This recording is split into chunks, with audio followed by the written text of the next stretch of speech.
10 para continuar con nuestra serie para tu gozo y tu seguridad. Para tu gozo y tu seguridad. Y el título del sermón de esta mañana es Manteniendo la comunión con Dios.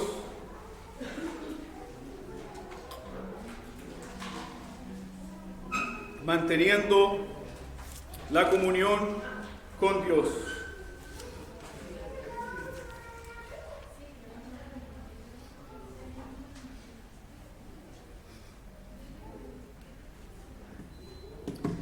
Si ha encontrado el texto, le invito a seguir atentamente la lectura de la palabra. Esta es la palabra de Dios, hermanos.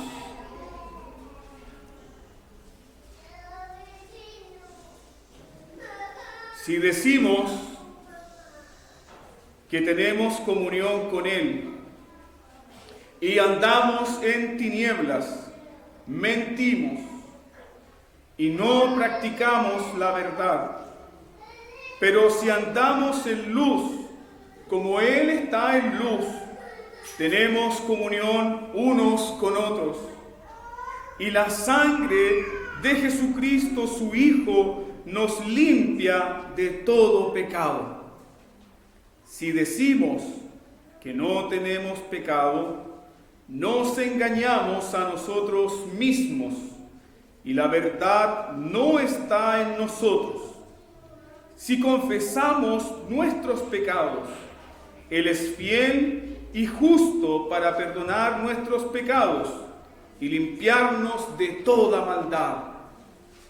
Si decimos que no hemos pecado, le hacemos a Él mentiroso y su palabra no está en nosotros.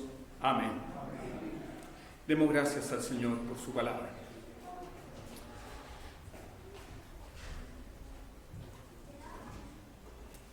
Padre, todos hemos pecado delante de ti. Y el testimonio, Señor, que nos entrega las Escrituras es que hasta el último día de nuestra vida en esta tierra, hasta cuando tú nos llames, todos, Señor, seguiremos luchando contra el pecado. Muchas veces tendremos que llorar, gemir y decir, miserable de mí, ¿quién me librará de este cuerpo de muerte? Sin embargo, amado Dios, tú has dado una provisión para tu iglesia. Y has dejado esta provisión para tu iglesia, tu bendito evangelio, en el cual podemos ser limpiados, transformados, renovados, a través de este entendimiento profundo de lo que es la confesión, el arrepentimiento, la fe. Señor, nuestra naturaleza pecaminosa se resiste a esto. Y reconocemos también que todos nosotros, mentalmente, tenemos tropiezos y obstáculos para tu verdad. Y es por eso, amado Padre, que rogamos, te imploramos, Señor, por la iluminación de tu Espíritu Santo, que verdaderamente nos puede hacer sabios, sabios para oír, sabios para meditar, sabios para confesar. Sin tu Espíritu, Señor, no podemos darte nada. Sin tu Espíritu, Señor, obrando en nosotros, aplicando esta palabra, este culto, Señor, está perdido. Pero tú has prometido, Señor, estar en tu pueblo, con tu pueblo. Y aquí estamos, Señor. Venimos para ser expuestos a la luz de tu palabra. Todos. En el momento de ser expuestos, Señor, rogamos que nos des la capacidad, el deseo de confesar, abandonar, dar la espalda al pecado y correr, Señor, correr a tus brazos. Solo tú puedes hacer esto, Señor. Ningún hombre tiene la capacidad ni el poder para hacerlo. Por eso te rogamos, Padre bendito, aplique su evangelio, exponga su evangelio en nuestros corazones y en nuestras mentes, para que tu nombre sea glorificado. En el nombre de Jesús. Amén. El puritano Ralph Benning, en su libro La malignidad del pecado, dijo lo siguiente con respecto al engaño del pecado. Él dijo: así como en Dios no hay maldad, tampoco en el pecado hay bien. Así como en Dios no hay maldad, tampoco en el pecado hay bien. Dios es el sumo bien y el pecado es el mayor de los males. Así como ningún bien puede compararse con Dios en cuanto a la bondad, tampoco ningún mal se puede comparar con el pecado por el mal que en él hay. El pecado es peor que el infierno. Hay más maldad en él que bien en toda la creación. El pecado destruye vidas. Hoy día todos estamos muy conscientes del peligro del COVID, pero Dios nos diera esa conciencia profunda del peligro del pecado. Todos estamos muy conscientes del peligro del COVID y por eso todos estamos con mascarilla, bueno, excepto yo. ¿Qué pasaría si estuviéramos más conscientes de lo peligroso, dañino, destructivo que es el pecado? Necesitamos esa conciencia profunda para entender que el pecado destruye familias, destruye hogares, destruye iglesias, destruye naciones completas. No es un juego. El pecado va a destruir tu vida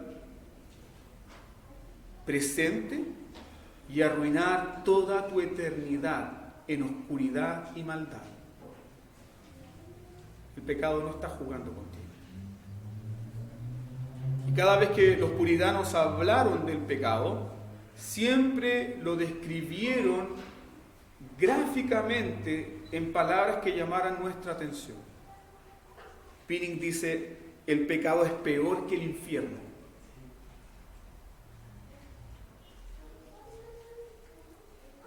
Desde la caída de Adán y Eva en el huerto, los hombres y las mujeres se han esforzado sistemáticamente para negar la realidad del pecado.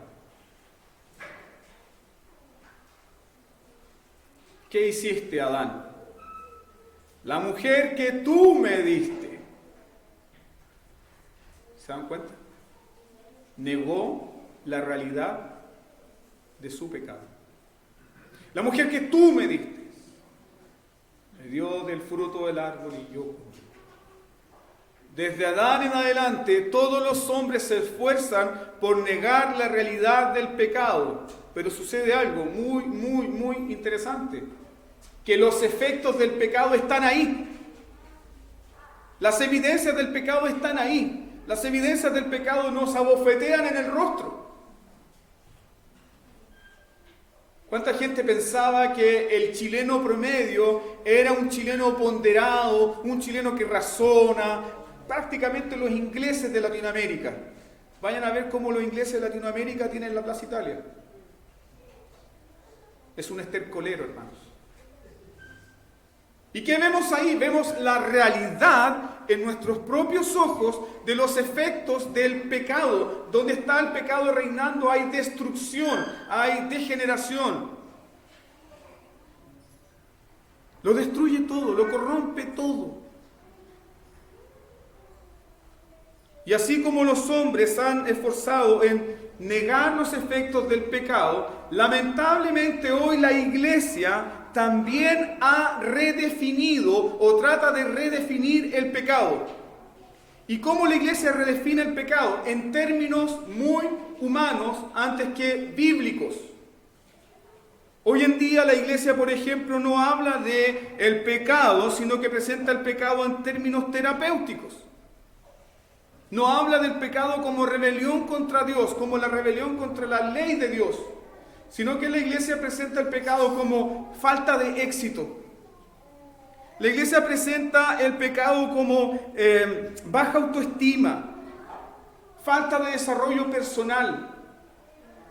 Y ese consejo viene principalmente por el evangelio terapéutico, donde a las personas se les enseña que lo único que necesitan es potenciar su capacidad humana. Y por eso se niega la realidad del pecado. Entonces a las personas se les dice, no, si en realidad usted no es pecador. El problema de usted es que tiene muy baja autoestima.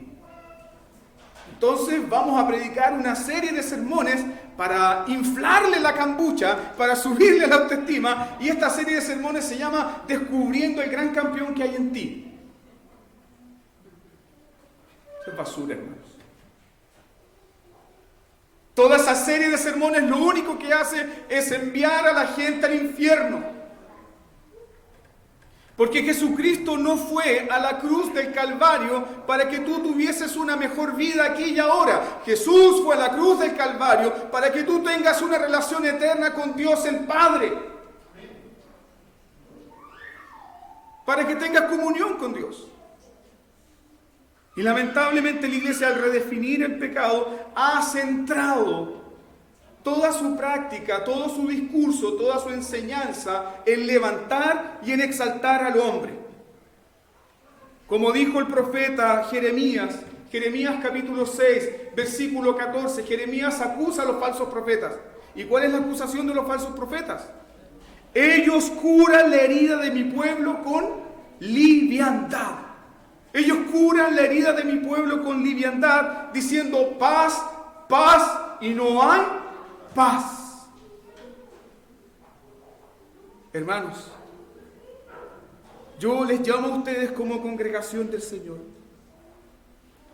Oren por los ministros del Evangelio. Oren por los pastores, para que nunca dejen de exponer y predicar el Evangelio. Porque el día en que en este púlpito se te diga paz, paz, y no hay paz, tu alma correrá hacia el infierno. Necesitamos ser expuestos a la verdad del Evangelio. Tan importante esto que Pablo le dijo a Timoteo: si tú haces esto, te salvarás a ti mismo y a los que te oyen. El Evangelio es glorioso porque no solamente convierte a las ovejas, también convierte a los pastores. Los falsos profetas decían: hay paz, tranquilos, no es necesario arrepentirse. Pero había podredumbre, había mortalidad. Ahora usted va comprendiendo por qué la iglesia está tan lánguida, languidece en poder, no tiene poder. ¿Por qué la iglesia no experimenta el poder vivificante del Evangelio? Porque sistemáticamente la iglesia ha negado la realidad del pecado. Sistemáticamente la iglesia ha negado la realidad del pecado. Y al negar la realidad del pecado, la iglesia ha predicado una gracia mal entendida. La iglesia ha predicado una gracia mal entendida y mal aplicada. ¿Por qué? Porque esta gracia mal entendida y mal aplicada, en lugar de agudizar nuestra conciencia del pecado, apaga la convicción del pecado. Yo les invito a leer mucho sobre cómo los puritanos, cómo los reformadores profundizaron en esta conciencia de pecado en sus congregaciones. El avivamiento que viene con Jonathan Edwards fue producto de años de estar exponiendo la naturaleza del pecado a esta congregación. Pero hoy en día la iglesia, al no entender y menospreciar la doctrina del pecado o tratar de redefinir el pecado, aplica una gracia de mala manera. Y el resultado de aquello es que apaga la convicción de pecado. Apaga la convicción de pecado. En vez de traer quebrantamiento, trae muerte espiritual. En vez de traer corazones sensibles, trae corazones endurecidos. Dios tenga misericordia de nosotros. Y esto era también lo que estaba sucediendo en las iglesias de Asia Menor, donde los gnósticos, estos falsos maestros gnósticos, que negaban, ¿cierto?, la naturaleza humana de Jesucristo, negaban la encarnación del Verbo, estaban predicando una gracia que no transforma. Fíjense en eso. Ellos predicaban una gracia que no estaba transformando a las personas. Un conocimiento que en lugar de traer vida, estaba trayendo muerte. Una gracia que consuela al pecador, pero no transforma al pecador. Yo, cuando escribía esto, pensaba, ¿cuánto gnosticismo hay hoy en día en las iglesias? Conocimiento que no transforma.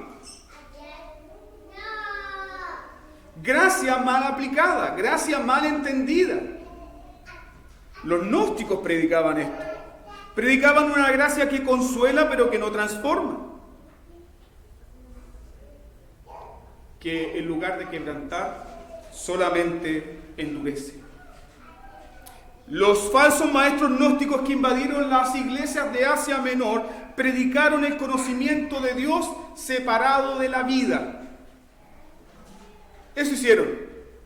Y si se fijan en el versículo 6 del capítulo 1 de Juan, Juan está atacando inmediatamente aquello. Juan dice, si decimos tener comunión con Él y andamos en tinieblas, mentimos y no practicamos la verdad. Da lo mismo que usted conozca, tenga mucha información teológica, pero si no practica la verdad, si dice que camina con Dios, pero en realidad por detrás está caminando en tinieblas, está mintiendo.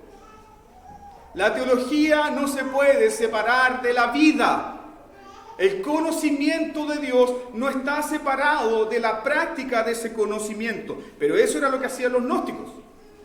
Separaban un conocimiento de Dios de la vida. El verdadero conocimiento de Dios no está separado de la vida en santidad. ¿Cuál es el resultado de conocer a Dios? Según el versículo 6, si camino con Dios que es luz, voy a andar en santidad. Da lo mismo si yo sé mucho acerca de Dios, pero si no hay evidencia de una vida santa en mi vida, me estoy engañando a mí mismo. ¿Se dan cuenta la forma en que Juan está trayendo seguridad y consuelo? Ahora entendemos por qué más adelante Juan va a decir, salieron de nosotros porque no eran de nosotros, porque no andaban en la luz, porque no caminaban en luz, porque seguían en tinieblas. El conocimiento de Dios, amados hermanos, es práctico. No solamente ilumina nuestras mentes, el conocimiento de Dios transforma el corazón. Ilumina la mente y transforma el corazón. ¿Y cuál es la prueba de esa transformación del corazón? Juan dice que es la comunión con Dios. Una mente renovada por el Evangelio, un corazón transformado por el Evangelio, quiere estar donde Dios está. Quiere tener comunión con Dios. Lo que antes odiaba, ahora lo ama. Lo que antes menospreciaba, ahora lo atesora como su mejor tesoro en este mundo. Y esa es la principal obra del Espíritu Santo. Una transformación profunda. Piensen en esto. Un hombre y una mujer nacidos de nuevo, usted no tiene que impulsarlos para que tengan comunión con Dios. No, porque la vida de Dios que está en él y en ella le impulsa a buscar a Dios. Y si busca a Dios, va a ver sus pecados delante de Dios que es luz y los va a abandonar. Eso es lo que está enseñando claramente Juan.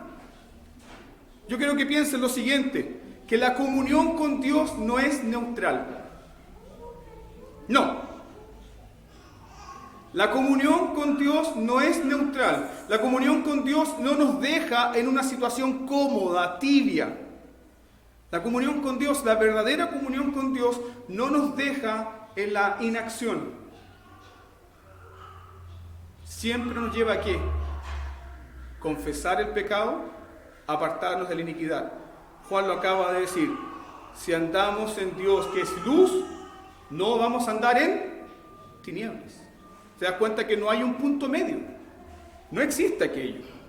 Entonces, las mentiras que los maestros gnósticos estaban enseñando en las iglesias de Asia Menor, Juan las descubre aquí en estos 4 versículos. Primera mentira.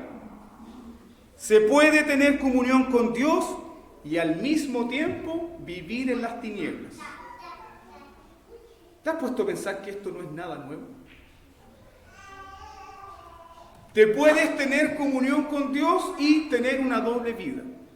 Esa era la antigua predicación de los gnósticos. Eso sigue vigente hoy. Segunda mentira. En el verso 8, mira el verso 8. Si decimos que no tenemos pecado, nos engañamos a nosotros mismos. ¿Cuál era la mentira que estaban sembrando los maestros gnósticos? Negando la existencia del pecado. Negando la existencia del pecado. Tercera mentira, verso 10. Si decimos que no hemos pecado, les hacemos a él mentiroso y su palabra no está en nosotros. ¿Cuál es la tercera mentira? Ya no pecamos más. Ya no hay más pecado. Hermanos, y esta mentira hoy en día también está dando vueltas en las iglesias. ¿Por qué? Porque se le dice a las personas, Cristo pagó por todo por ti, entonces ya no hay necesidad de arrepentirse. Vive tu vida tranquilo. Los gnósticos negaban la realidad del pecado, negaban la existencia del pecado y además afirmaban que ya no podían pecar más. ¿Qué te enseña la Escritura? Que vas a pecar y vas a pecar hasta el último día en esta tierra.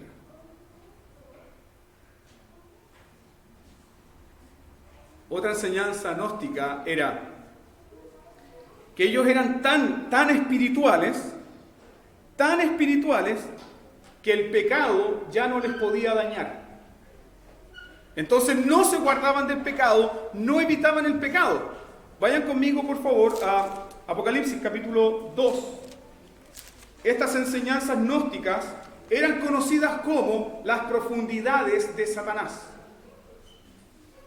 O sea, escuchar el nombre ya nos da miedo, ya nos asusta, pero ¿de qué se trataban estas profundidades de Satanás?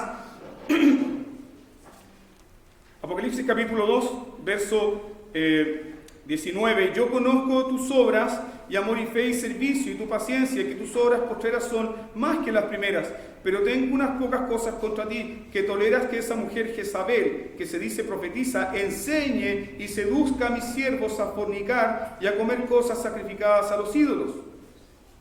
Les he dado tiempo para que se arrepientan, pero no quieren arrepentirse de su fornicación. He aquí, yo les arrojo en cama y en gran tribulación a los que con ella adulteran, si no se arrepienten de las obras de ellas. Y a sus hijos heriré de muerte, y todas las iglesias sabrán que yo soy el quien escudriña la mente y el corazón, y os daré a cada uno según sus obras. Pero vosotros y los demás que están en Tiatira, a cuantos no tienen esa doctrina y no han conocido lo que ellos llaman las profundidades de Satanás, yo os digo, no impondré otra carga. ¿Cuál era esta doctrina, o lo que ellos llamaban los gnósticos como las profundidades de Satanás? Era lo siguiente: si yo quiero conocer la gracia, debo pecar más. Si yo quiero experimentar la gracia, debo experimentar abundante pecado. Si quiero tener un conocimiento sentido de la gracia de Dios, entonces debo vivir mi vida entregado al pecado, porque así solamente voy a experimentar la gracia de Dios. Falso. Juan nos dice que si conocemos a Dios, vamos a andar en luz, y el resultado de esa comunión con Dios es rechazar las tinieblas. tus tinieblas y las tinieblas que nos rodean, porque estamos caminando a la luz de Dios. Entonces, Juan combatió estas falsas enseñanzas con 3 verdades irrefutables que vamos a ver en estos pasajes. Primera verdad, una verdad irrefutable: el cristiano peca. Primera verdad. Segunda verdad: Dios es fiel y justo para perdonar. Primera verdad, el cristiano peca. Segunda verdad, Dios es fiel y justo para perdonar. Tercera verdad, que es la verdad del Evangelio. La verdad que cada domingo necesitamos escuchar. ¿Cuál es la verdad del Evangelio? La sangre de su Hijo nos limpia de todo pecado y tenemos comunión con Dios y comunión con nuestros hermanos. 3 verdades con las cuales Juan combate estas destructoras enseñanzas gnósticas. Cuán importante para nosotros es, amados hermanos, que nunca debemos ignorar estas verdades. Ignorar la primera verdad, que el cristiano peca, ¿qué va a producir en nosotros? Va a producir el autoengaño. Ignorar que pecamos o negar la realidad de que pecamos va a producir en ti, en mí, en la iglesia, el autoengaño. ¿Por qué? Porque vamos a decir que tenemos comunión con Dios mientras andamos en tinieblas. No, todo está bien. Sí, yo sirvo a Dios. Yo asisto al culto. De alguna manera trato de mantenerme cerca de los medios de gracia. Yo puedo hacer todo eso. Y también negar la realidad del pecado en mi vida. El cristiano es alguien que está muy consciente de que peca. Y por eso nosotros cantábamos con tanto fervor el himno cariñoso Salvador. Mi necesidad me trae a ti, porque mi peligro vi. El cristiano, la mujer cristiana, es alguien que está profundamente consciente y sensible a la realidad de su pecado. Entonces, cuando tú niegas esta primera verdad de que el cristiano peca, lo que vas a hacer es maquillar el pecado. Vas a maquillar tu vida para que los hermanos crean que tú eres muy espiritual. En algunas iglesias, ¿cómo se maquilla la realidad del pecado? Externamente nos ponemos atuendos que den la intención de causar una buena impresión, porque todo es externo. ¿Recuerdan los fariseos? Largas vestimentas, los bordes de sus vestiduras. Cuando pasaba un fariseo, toda la gente decía: ¡wow! Ahí están los hombres más santos. Pero Jesús, ¿qué dijo de ellos? Están llenos de huesos podridos. Están muertos en pecado. Porque se cuidaban solamente una apariencia externa. Pero hay otra forma también, muy sutil, de maquillar el pecado. Y eso se puede dar en el contexto de nuestra iglesia. ¿Cuál sería esa forma sutil? Disfrazar, o tratar de maquillar, o tratar de negar nuestro pecado con información teológica. Porque el hermano te pregunta: y hermano, ¿cómo usted está? Oh, sí, estoy leyendo esto. Oh, sí, estoy aquí aprendiendo esto. Entonces, cuando negamos la realidad del pecado, lo ocultamos de esa forma. ¿Para qué? Para causar una impresión. Para causar una impresión. Para que las personas piensen de nosotros bien y no tengamos su reprobación. Fíjate lo que hace el engaño del pecado. El engaño del pecado el engaño del pecado nos hace buscar la aprobación en los hombres, pero nos separa de la comunión con Dios. Fíjate en eso. Podemos tener la aprobación de los hombres, porque externamente dicen: sí, estás bien. Te escuchan hablar y dicen: sí, estás bien. Pero tu comunión con Dios, ¿cómo está? Te encuentras separado de Él. Eso es el engaño del pecado. Y esta es la razón, mis queridos hermanos, por qué hay tanta mortalidad espiritual en las iglesias. ¿Por qué hay tantos cristianos que no están disfrutando su vida cristiana? Porque cuando niegas el pecado, lo vimos en el Salmo 32, negamos el pecado y nuestros huesos se envejecen. Negamos el pecado y nuestro verdor se vuelve como sequedad de verano. Negamos el pecado y comenzamos a experimentar la sequía espiritual. No puedes negar la realidad del pecado en tu vida. Nunca. Niegas el pecado y vas a levantar otro evangelio. Niegas el pecado y te vas a fabricar otra justicia que no sea la justicia de Cristo. Negamos el pecado y al hacerlo nos sentimos seguros con un corazón endurecido. Negar el pecado hace que nuestra alma adormecida se sienta tranquila. Negar el pecado nos deja en paz con una conciencia cauterizada. Primera gran verdad, no puedes negar la realidad del pecado. ¿Recuerdan las palabras de Salomón? Proverbios capítulo 28, verso 13. Salomón dice: el que encubre sus transgresiones, nunca prosperará. Es una sentencia, nunca prosperará. Pero el que los confiesa y los abandona, alcanzará la misericordia. Dios ha depositado misericordia para ti, nueva, fresca, cada mañana. ¿Cuándo dejas de gozar y disfrutar esa misericordia nueva y fresca cada día? Cuando dejas de confesar, cuando comienzas a negar la realidad del pecado en tu vida. Primera gran verdad, eres pecador. Hay pecado en ti. Hay pecado en ti. Pero también esta gran verdad, hay más misericordia en Dios que pecado en tu vida. Hay más misericordia en Dios que pecado en tu vida. Y justamente esa es la verdad hacia donde Juan nos está llevando. La comunión de los gnósticos, o la comunión que los gnósticos enseñaban, estos falsos maestros, básicamente negaban la realidad del pecado. Pero la comunión verdadera de los santos, es con Dios, que es luz y que expone nuestro pecado. Y cuando Dios expone nuestro pecado, ¿qué produce en nosotros? Confesión. ¿Van distinguiendo? La falsa comunión niega el pecado. La verdadera comunión lo reconoce. La verdadera comunión con Dios reconoce la realidad del pecado. La falsa comunión lo oculta. No soy tan malo.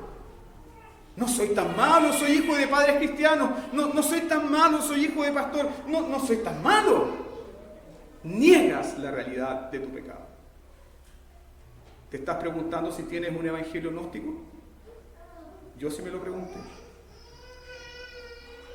La verdadera comunión con Dios, que es luz, expone nuestro corazón. Y en el Salmo 51, David dice: tú amas la verdad en lo íntimo, y en lo secreto me has hecho comprender sabiduría. ¿Qué es la sabiduría? El temor al Señor, el apartarse del mal. ¿Te das cuenta que la comunión verdadera con Dios produce en nosotros confesión? Tú amas la verdad en lo íntimo. ¿Hace cuánto que no tienes esa comunión con Dios? ¿Hace cuánto que no te sientes en libertad de decirle a Dios: esto soy, Señor? Escudriñame, oh Jehová, y pruébame, y examina mis pensamientos. ¿Hace cuánto que no tienes esa comunión como David cuando él dice: oh Señor, perdona incluso aquellos pecados ocultos, soberbias que están en mí? Libra a tu siervo de las soberbias ocultas. Esa es la verdadera comunión. La verdadera comunión nos lleva a nosotros a confesar nuestro pecado.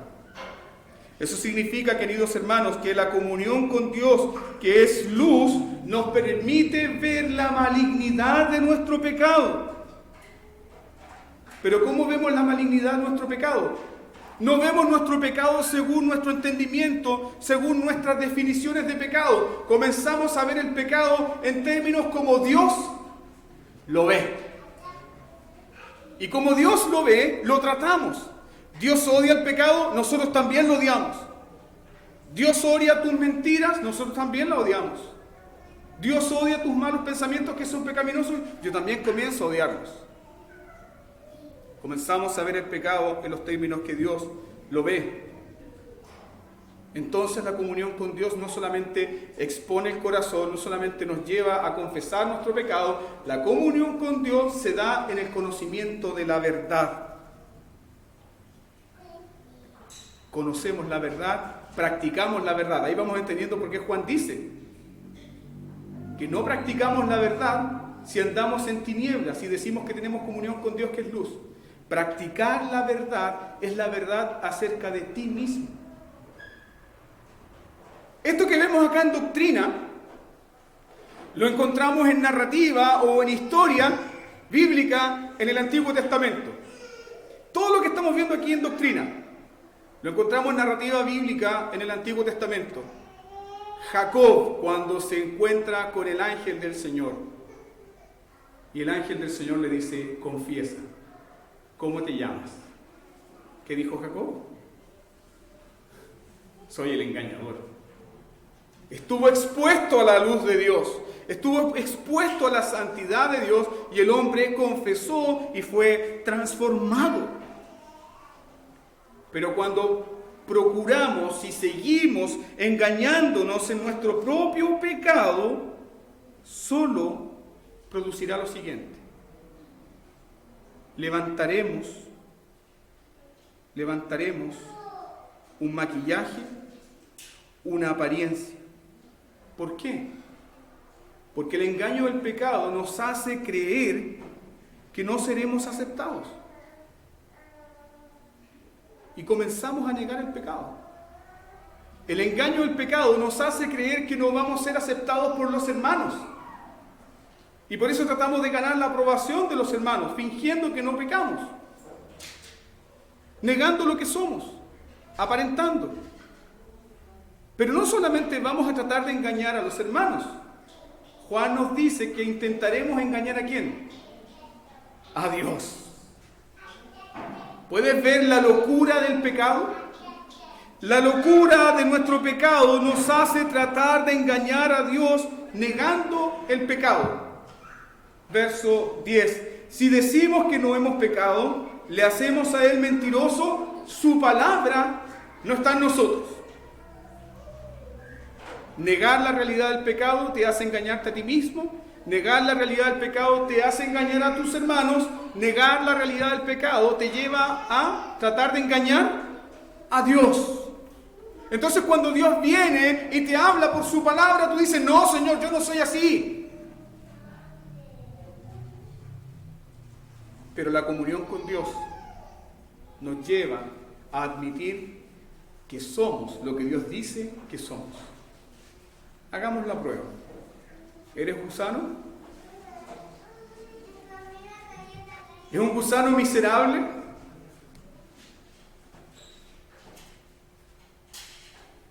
¿Es una llaga podrida?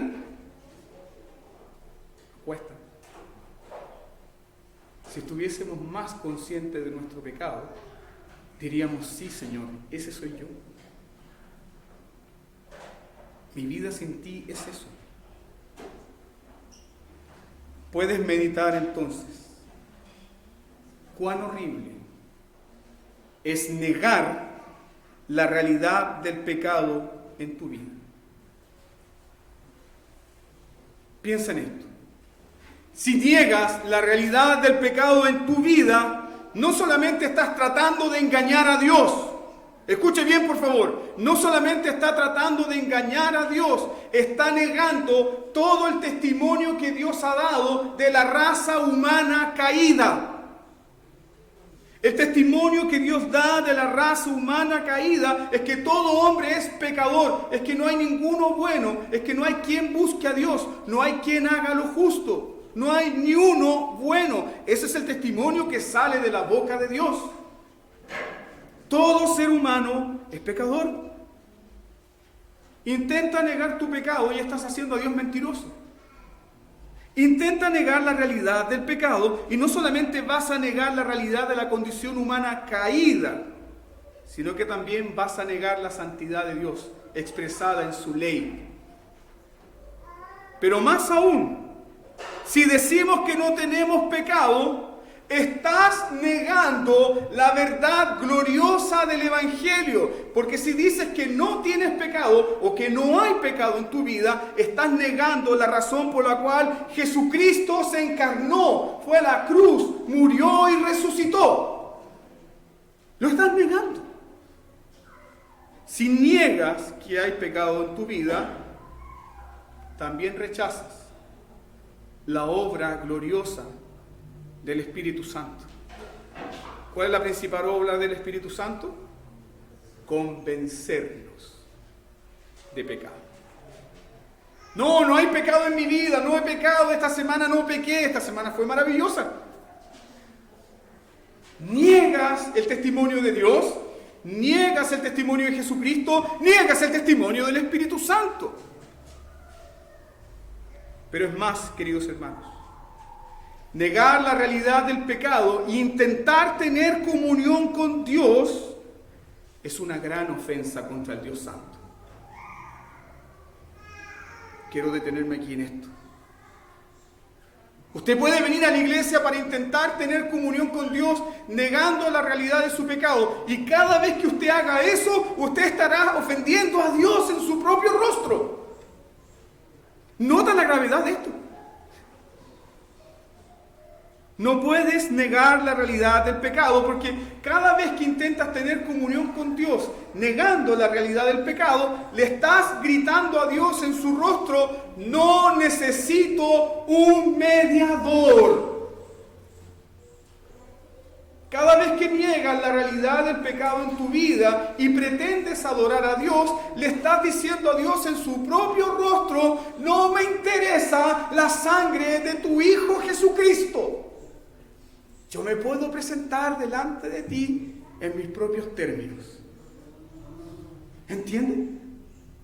Niegas la realidad del pecado, querido hermano. Tú niegas la realidad del pecado y cuando vienes a adorar a Dios negando la realidad del pecado en tu vida, te pones en la fila con Caín.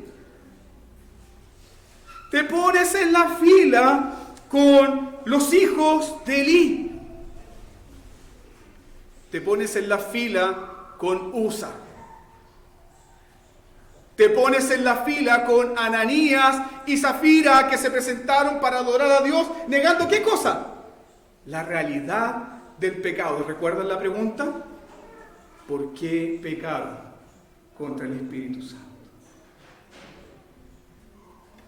No puedes. No puedes presentarte en esta mañana tratando de caminar con Dios en luz, negando o ocultando tu pecado. Si lo haces, vas a morir. No se puede. Caminar en la luz con Dios, tener comunión con Dios, produce dos cosas. Número uno, comunión con los hermanos. Y Juan nos dice, limpieza de nuestro pecado. Mira el verso 7.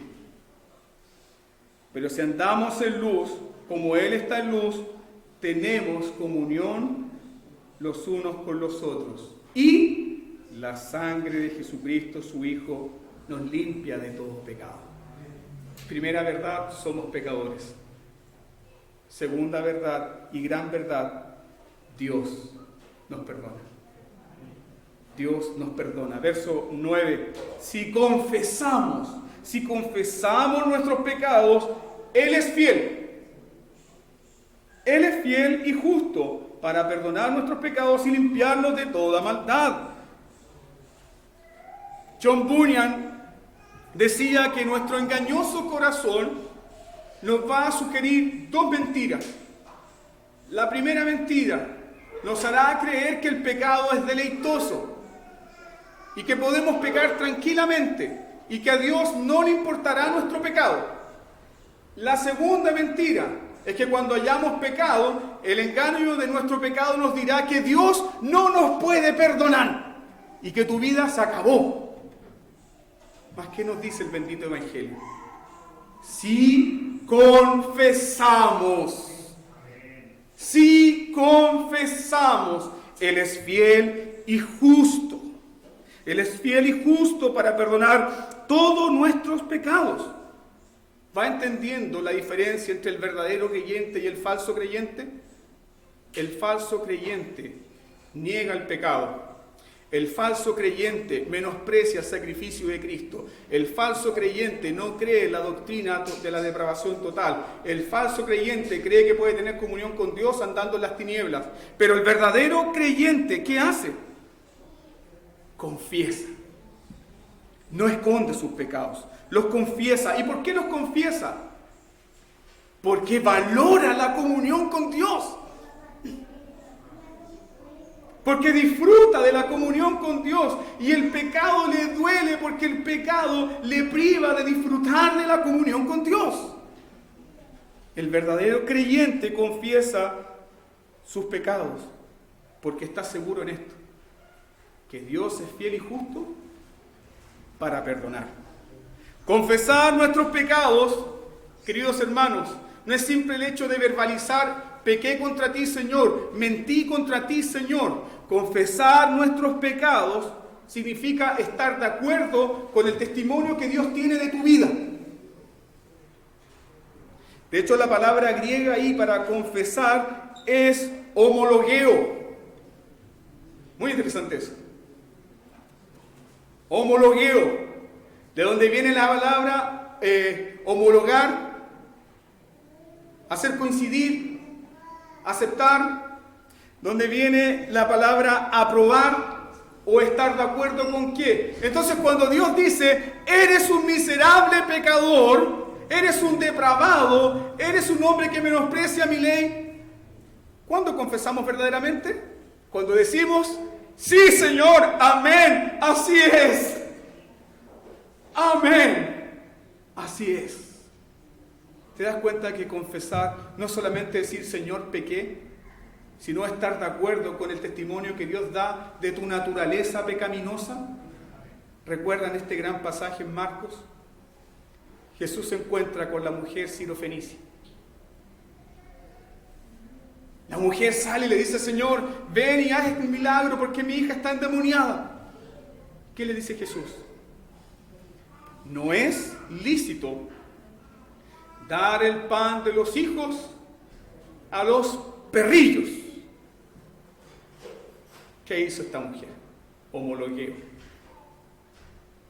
Sí, Señor. Sí, Señor. Aún los perrillos comemos de tu mesa. Se dio cuenta que ella no negó, confesó y dijo: sí, Señor, mi condición baja, mi condición miserable, porque no pertenezco a tu pueblo, soy una extranjera, no me alcanzan las promesas, no estoy ahí. El Señor dijo: mujer, grande es tu fe. Necesitamos la fe, queridos hermanos, para confesar de acuerdo a lo que Dios dice respecto a nuestras propias vidas.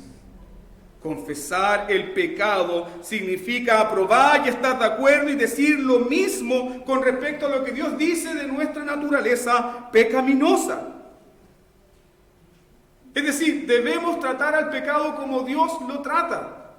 No esconda su odio, no esconda su codicia, no niegue su codicia, no niegue su lujuria, no niegue su ambición. Usted debe descubrirlo delante de Dios porque Dios lo ve y lo conoce. Si lo hace, se está engañando a sí mismo. Solamente estás corriendo al infierno engañándote a ti mismo en medio de una falsa comunión. Y esa falsa comunión nunca transformará tu vida. Pero cada vez que confiesas, vienes a la luz. Eres transformado. Experimentas el perdón y la misericordia de Dios. Otro punto muy importante aquí es que confesar el pecado no es simplemente admitirlo. Oh, sí, Señor, soy mentiroso. Oh, sí, Señor, sí, yo soy muy orgulloso. Soy orgulloso, hermano. Yo soy orgulloso. En orgullo nadie me gana. Y usted puede estar así todos los años, y nunca experimentar transformación. ¿Por qué? Porque la confesión del pecado implica también juzgar el pecado como Dios lo juzga. Sí, Señor, soy un mentiroso, soy un orgulloso, y cada vez que miento me levanto por sobre ti y merezco la muerte. Merezco tu justo juicio. Y cuando usted reconoce aquello, entonces verdaderamente disfruta la comunión con Dios. Segunda gran verdad, Dios perdona nuestro pecado. ¿Y por qué Dios perdona nuestro pecado? ¿Por qué Dios perdona nuestro pecado? Juan nos dice, porque Él es fiel y justo. Él es fiel y justo. Él no puede ir en contra de su naturaleza. Él no puede ir en contra de su santo carácter. Él es fiel y justo, tal cual como lo dice Jeremías capítulo 31, versículo 34.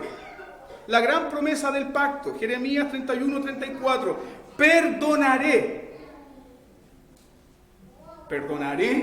la maldad de ellos y no me acordaré más de sus pecados.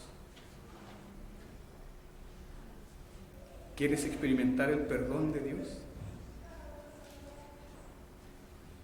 Debes confesar. Y escucharás las benditas palabras: ni yo te condeno. Porque toda causa juzgada ya fue pagada por Jesús en la cruz. Tercera verdad, la verdad del Evangelio.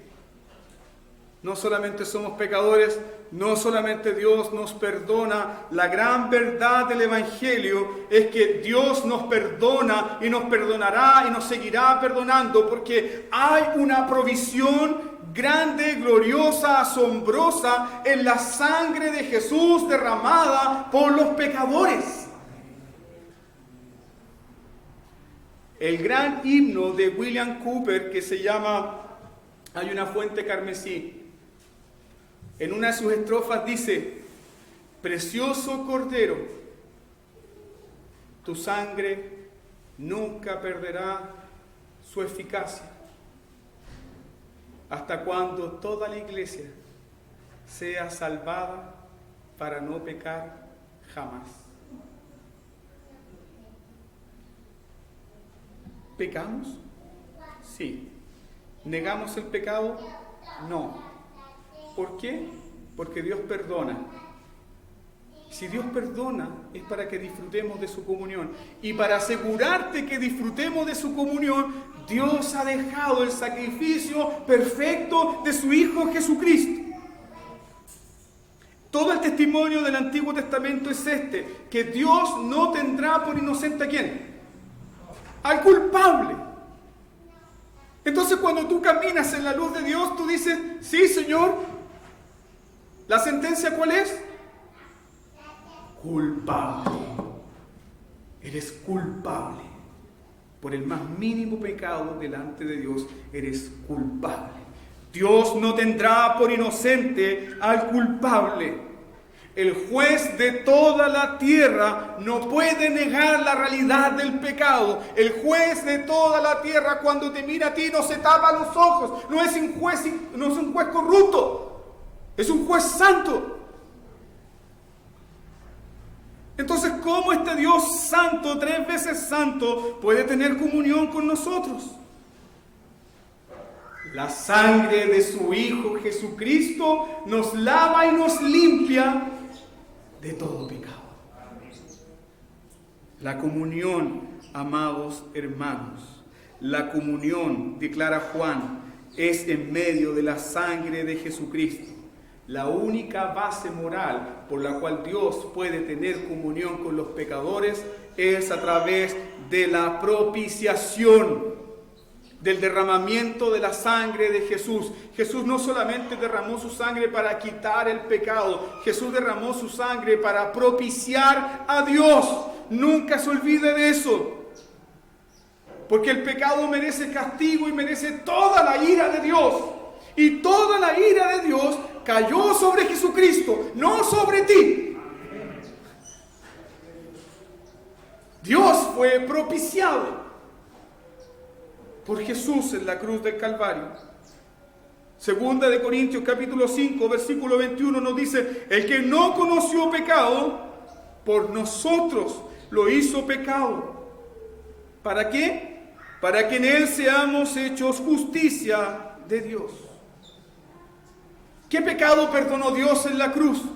Bueno, cada pecado pensado, cometido.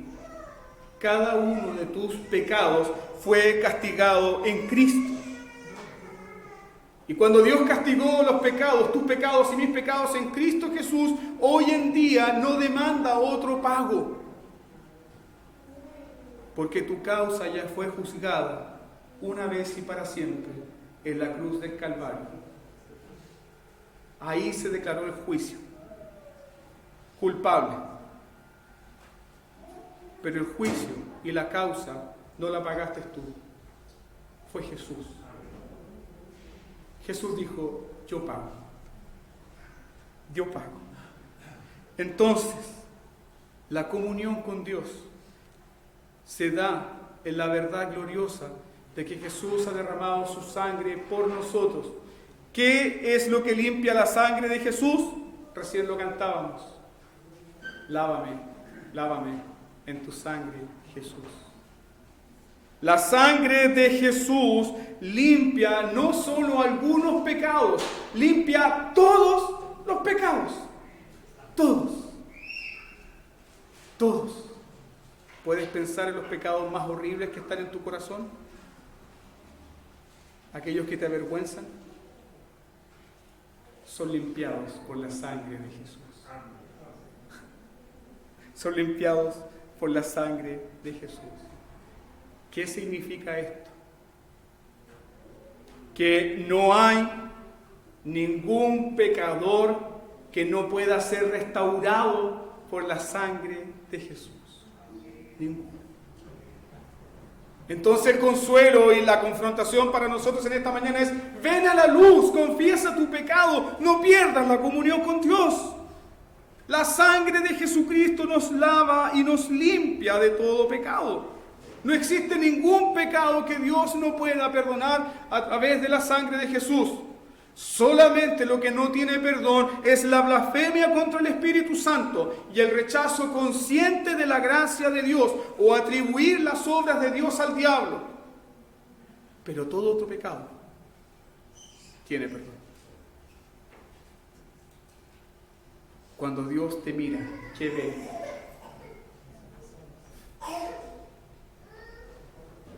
Él no niega la realidad de nuestro pecado.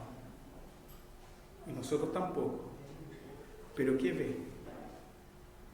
Lo mismo que el ángel vengador en la noche de la Pascua en Israel vio. Ahí está la sangre aplicada. Ahí ya hubo un pago. Alguien pagó, alguien murió. Ahí ya hubo una muerte y la sangre fue aplicada. Cuando Él te ve, cuando el Dios Santo te ve, y tú neciamente insistes en negar tu pecado, Él te dice: no lo niegues, porque todo pecado ha sido clavado en la cruz del Calvario. Entonces confiésalo, apártate de él. No hay pecado que la sangre gloriosa de Jesús no pueda limpiar. Otra palabra muy interesante acá, que es la palabra limpiar. Y en el verbo griego aquí es katkarisein.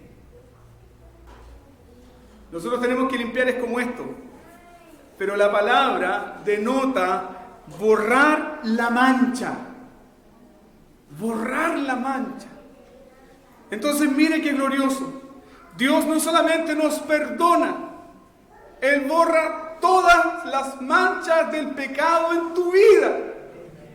Todo. Y estás delante de Él ¿cómo? Limpio, sin mancha.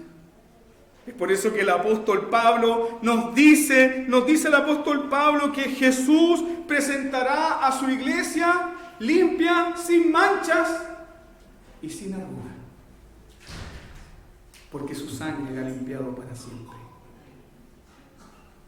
Hermanos, el pecado pertenece a las tinieblas. El pecado pertenece a la oscuridad. No podemos tener comunión con Dios si andamos en tinieblas. Pero Dios, tan grande en misericordia y en gracia, ha asegurado la comunión con su pueblo. Y para asegurar la comunión con su pueblo, puso a su Hijo Jesucristo como el mediador, como la fuente de limpieza, purificación para todos los que claman a Él. Y así entonces podemos disfrutar de verdadera comunión. Caminar en la luz, ¿qué significa entonces? Caminar en la luz es tener comunión los unos con los otros, no negando la realidad del pecado. No negando la realidad del pecado. Tener comunión los unos con los otros implica reconocer que el pecado siempre estará en medio nuestro. Usted va a pecar contra su hermano. Yo voy a pecar contra usted. En esta iglesia vamos a pecar. Si usted anda buscando una iglesia donde no pequen, bueno, espérese hasta la venida del Señor. Pero vamos a pecar. El hecho del pecado no elimina la comunión. Lo que elimina la comunión es negar el pecado. Vamos a pecar. Lo que debemos hacer entonces es reconocer que hemos pecado primeramente con Dios, con nuestros hermanos, y entonces la comunión es restaurada. Porque Jesús no solamente es el mediador entre Dios y tu vida, Jesús también es el mediador entre los hombres. Él es la sangre que permite tener comunión con nuestros hermanos. Caminar en la luz, en comunión con Dios, es confesar el pecado. Caminar en tinieblas es ignorar el pecado o negarlo. Cuando caminamos en la luz, tenemos la provisión divina para toda nuestra vida, de que todos nuestros pecados han sido perdonados por la sangre de Jesús. Te invito en esta mañana entonces, una vez más, a recordar estas tres verdades con las cuales Juan combatió las herejías gnósticas. La verdad de la realidad del pecado. La verdad de que Dios perdona el pecado. La verdad de que el Evangelio nos asegura que en la sangre de Jesús todos nuestros pecados son perdonados. Entonces, ¿por qué ocultarlo? Entonces, ¿por qué fingir una vida piadosa cuando no la tiene? Entonces, ¿por qué aparentar una espiritualidad que no tiene? Si hace aquello, simplemente está menospreciando a Jesús. Confiesa ahora y acude a Cristo en esta mañana para que todos tus pecados sean borrados, limpiados y perdonados por el Dios que es fiel y justo. Demos gracias al Señor, tengamos este tiempo de oración por su palabra.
¿Cuántas veces, Señor, de manera tan descuidada, tan superficial, Señor, nos hemos presentado en este culto negando la realidad de nuestro pecado, intentando adorarte, negando el testimonio que tú das respecto al pecado, rebajando tu ley, menospreciando a tu Hijo Jesucristo, haciéndote mentiroso. Señor, cada vez que negamos el pecado, levantamos una falsa acusación contra ti, que tú estás equivocado. De alguna manera tonta creemos que tú no has visto algo bueno en nosotros y que por esa razón nos acusas. De alguna manera necia, Señor, creemos que el conocimiento que tú tienes de nuestras vidas es deficiente. Tú nos conoces, Señor.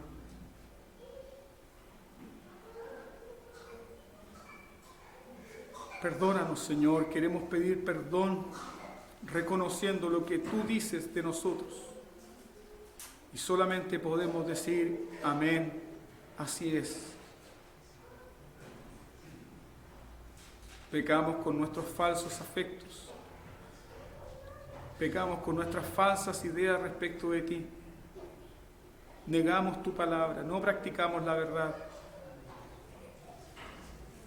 Creemos que podemos tener comunión contigo mientras seguimos teniendo comunión con las tinieblas. Creemos que podemos tener al mundo y al cielo al mismo precio. Creemos, Señor, que un domingo podemos beber de la copa de salvación y durante la semana beber de la copa de los demonios. Perdónanos, Señor.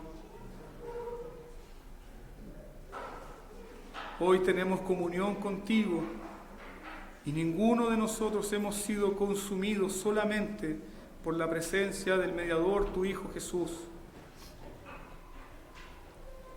Señor, libra a esta iglesia, libra a mis hermanos, líbrame a mí, Señor, de seguir un falso evangelio gnóstico donde negamos la realidad del pecado, donde negamos, Señor, que el pecado nos hace daño. Líbranos, Señor, de malinterpretar, mal aplicar tu gracia, porque una gracia mal entendida, Señor, solamente producirá endurecimiento, mientras que la gracia, Señor, verdaderamente comprendida a la luz de tu santidad, produce en nosotros quebrantamiento, quebranta nuestros corazones duros y nos hace desear tener comunión contigo. Amado Señor, aplica esta palabra en cada uno de los que en esta mañana ha escuchado, para que habiéndonos reconocido delante de ti, disfrutemos entonces, Señor, de verdadera comunión. La comunión que es por medio de tu Hijo, quien tomó nuestro lugar, derramó su preciosa sangre, resucitó y hoy en día está en su trono intercediendo por nosotros. Nuestro gran abogado, mediador, salvador y justicia, tu Hijo Jesucristo. Gracias, Padre, por tu palabra. Reciba la adoración en nuestros corazones. En el nombre de Jesús. Amén. Amén, mis amados hermanos. Vamos a recibir las ofrendas y diezmos en esta mañana. Estén preparados para adorar al Señor.